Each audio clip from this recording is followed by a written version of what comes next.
삭개오와 바디메오.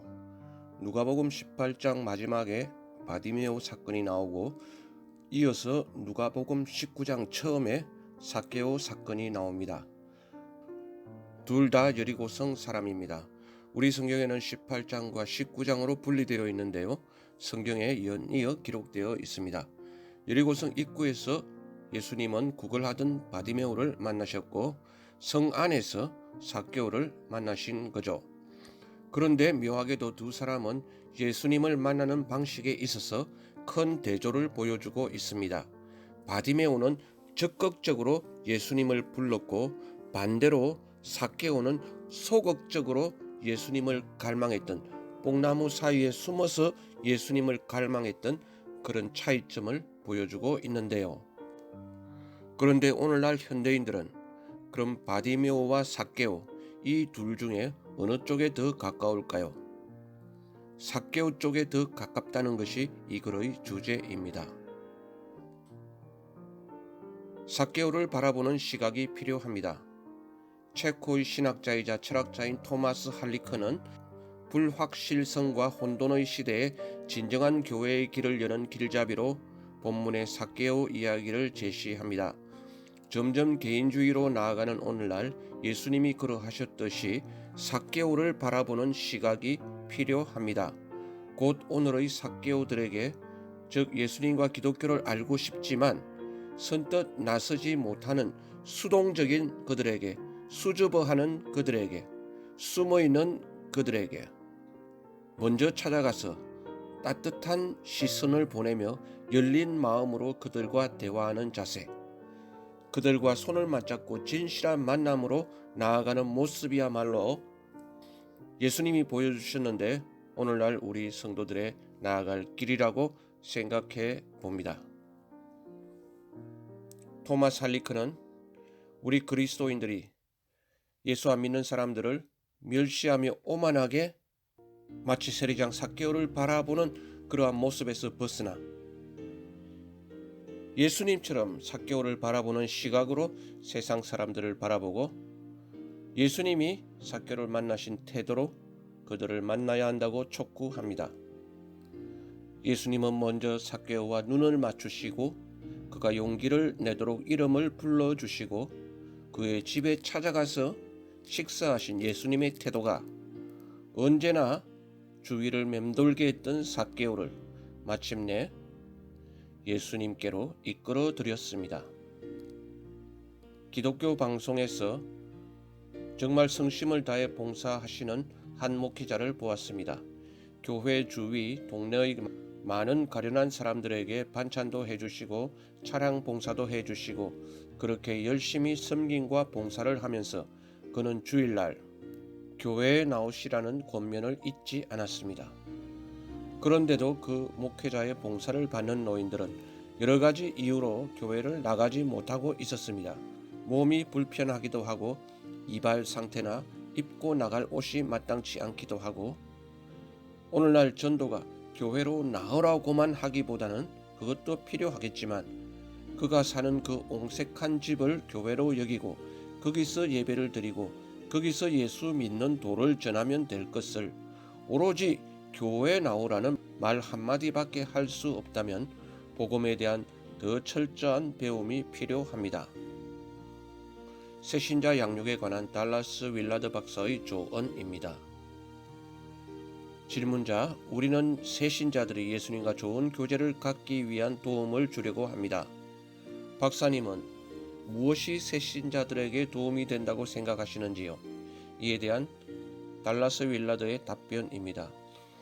제가 중요하게 생각하는 것들은 홀로 있는 것과 배움입니다. 그들에게 따로 시간을 떼어내어 혼자 스스로 기독교를, 성경을 공부할 수 있도록 가르쳐 주어야 합니다. 주님 앞에서 홀로 있는 것은 가장 기본적인 훈련의 중요한 부분입니다. 그 시간에 기도를 하든지 성경을 보든지 경건서적을 읽든지 설교 테이프를 듣든지 하겠지요. 여러분은 그들이 혼자 있는 시간에 스스로 기독교 신앙에 대해 자습하며 공부할 수 있도록 그들을 지도해 주어야 합니다. 기도에 대해서 가르쳐 주거나 추천 도서를 소개할 수도 있겠고 추천 설교를 소개할 수도 있겠지요. 그러고 나서 그게 어느 정도 무르익으면 비로소 다른 성도들과 함께 교제를 나누며 대화할 수 있고 그 자리에서 자신의 내면적 이야기를 구체적으로 할 수 있도록 이끌어주고 도와주어야 합니다. 그래서 교회에 나오기 전에 벌써 소그룹에서 그 앞서 벌써 혼자 자기 집에서 기독교 신앙을 탐구하고 연구할 수 있는 홀로 있는 시간을 만들어주라는 것입니다. 이것이 새신자들에게 가장 기본적인 것들입니다. 그래서 제 경우에는 새 신자들을 양육할 때 먼저 우선 조용한 골방에 가서 홀로 짧은 시간이라도 잠잠하게 하나님과 만나는 시간을 가지라고 권면합니다. 처음부터 그들이 그렇게 잘할 수는 없겠지만 그런 주님 앞에 자기 집에서 홀로 주님과 만나는 시간을 가지면서 새 신자는 주님의 경외로움, 주님의 아름다움을 경험하게 되는데 이것은 영적 훈련의 중요한 시작인 것입니다. 어느 날 초등학교 선생님이 자기 반 학생들에게 숙제를 냈습니다. 집에 돌아가면 불쌍한 사람을 찾아가서 작은 것 하나라도 도와주고 오라는 것입니다. 그런데 다음날 학생들은 대부분 숙제를 해오지 못했다고 합니다. 학생들은 아파트 단지 동네에 불쌍한 사람들이 눈에 보이지 않더라는 것이었습니다. 정말 우리가 눈여겨 찾지 않으면 우리 주위에 삭개오는 보이지 않습니다. 마치 무성한 뽕나무 나뭇잎 속에 숨어 있듯이 그들은 감춰져 있기 때문입니다. 그러나 평소에 기도하며 잃어버린 양을 찾는 예수님의 마음을 가지면 그들은 우리 주위에 반드시 있습니다. 가까운 친척들 가운데도 있고 동네에 외로운 부자도 있을 수 있습니다. 요양원에서 마지막을 보내는 어르신도 많고요. 20대, 30대 벌써 인생의 고배를 마시고 고민하는 사람들도 있습니다. 그가 어디 눈에 띄지 않게 숨어 있다기보다는 삭개오를 보는 눈이 내게 없기 때문에 우리는 주변의 많은 삭개오들을 무심코 지나치고 있습니다. 이제 그렇다면 삭개오를 감화시킬 수 있는 영적 영향력이 나에게 있어야 하겠습니다. 그저 교회 나오세요 라고만 말하지 말고요. 그분들도 교회 나오지 못하는 나름대로 여러 가지 이유가 있다니까요. 물론 바디메오처럼 적극적으로 선뜻 제 발로 찾아서 교회로 나오는 사람들도 있습니다만 개인주의가 발달한 현대에서는 반대로 소극적인 삭개오들이 훨씬 많다는 것입니다. 그런데 이런 소극적인 사람이라도 내가 먼저 손을 내밀 줄 알아야 합니다. 살면서 거절의 경험이 많은 사람은 쉽게 다른 사람을 향해 자기 마음의 문을 열지 못하게 됩니다. 아이들을 키우다 보면 어려서부터 자주 아이와 눈을 맞추며 부모가 아이의 이야기를 들어주고 많이 안아주고 아이가 부를 때 부모가 적극적으로 응대해야 한다는 교육학의 가르침도 그 때문일 것입니다. 어린아이 때 거절감의 상처가 있으면 그는 커서도 다른 사람에게 쉽게 자기 마음의 문을 열지 못하기 때문이죠.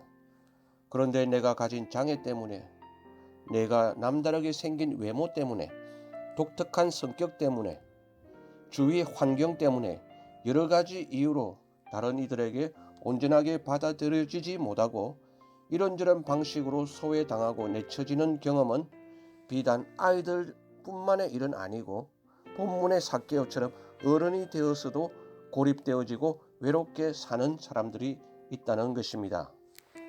그때 사람들은 자기 안에 숨어 들어가 안주하게 되기 마련이지요. 하지만 여리고성의 바디메오는 전혀 그렇지 않은 사람이었습니다. 그는 적극적으로 소리질러 예수님을 부르는 사람이었습니다. 우리 안에 양면성이 있을 수 있죠. 소극적인 사람이 주로 소극적이지만 또 어떨 때는 적극성을 발휘할 수 있는 것입니다. 적극적인 사람은 주로 적극적이지만 또 어떤 때는 소극적으로 행하기도 하지요. 우리는 바디메오에게서 적극성을 배워야 하겠습니다. 소경이면 요즘도 차별을 받는다고 하는데 당시에 굉장히 많은 차별을 받았을 것입니다. 그런 차별은 육체적 장애뿐만 아니라 영적인 이유로도 왔을 것입니다. 너는 죄인이니까 소경이 되었다는 논리입니다.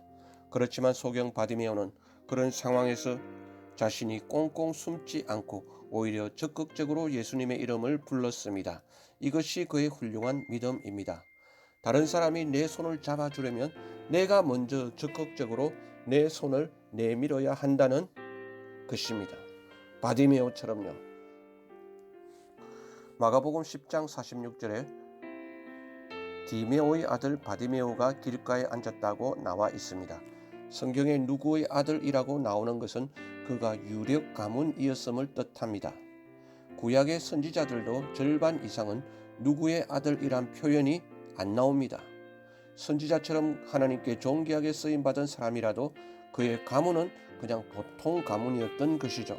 그런데 바디메오는 소경이었지만 디메오의 아들이라고 성경에 나와 있습니다. 이렇게 유력 가문의 아들인 그가 비록 소경이라 할지라도 길가에 구걸하듯이 앉아 있을 필요는 전혀 없었을 것입니다.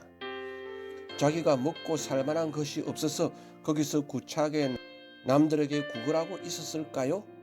왜 유력 가문의 아들이 거기서 구걸했느냐는 것입니다.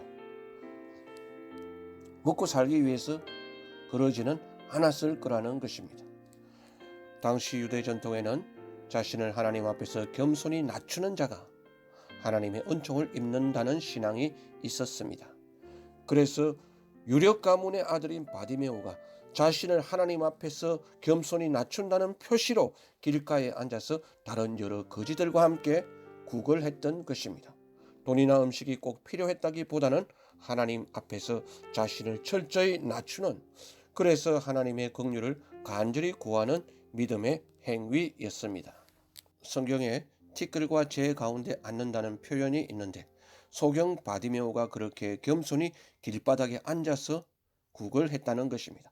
그 낮은 자리에서 그는 다윗의 자손 예수여 나를 불쌍히 여기소서 라고 소리 지르며 부탁했습니다.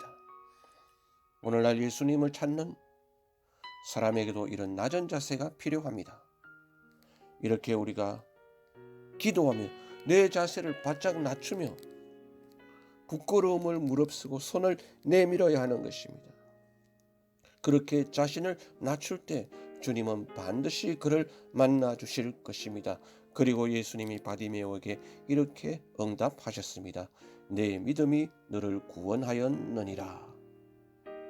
아멘.